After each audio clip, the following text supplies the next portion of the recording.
rất chung chung lệ dù lại xa khi bol dinh na lại ho ki khol phao hi te Krista zalin it's all sit now so how hi te oh ngày lut ho hình ke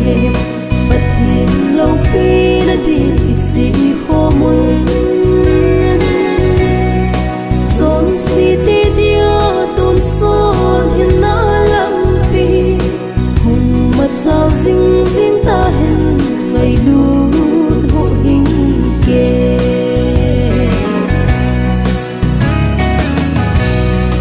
zon si kim gen thei pum pum min ka hùng nghe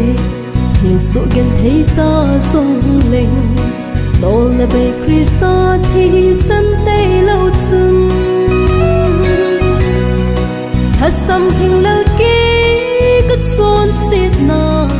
Krista ngày dam na ka chang tai Oh ngày lut ho hình ke But hin lâu pi na đi si ho mun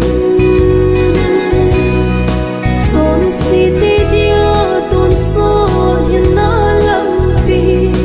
hùng mặt sao ding ding ta hen ngày lut ho hình ke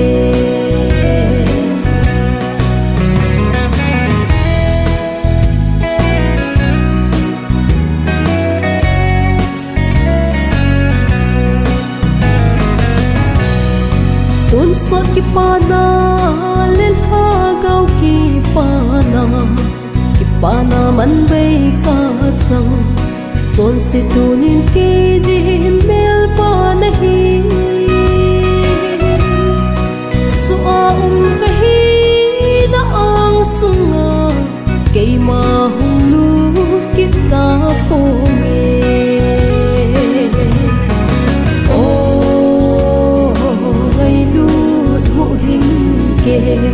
bất thiên lâu pi na đi si ho mun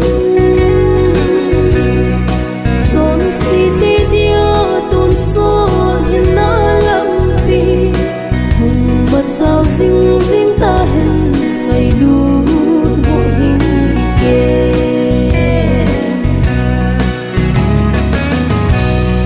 Krista zalin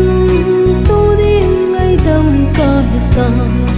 Zon siết vô kỳ ta po nghe Giêsu thì sân ngõ ngày đâm thêm ta hi Cả kỳ hẹn diệt tới Hallelujah Bất hiện lâu pi dinh dinh ta hẹn Oh ngày lut ho hình ke Bất hiện lâu pi na đi si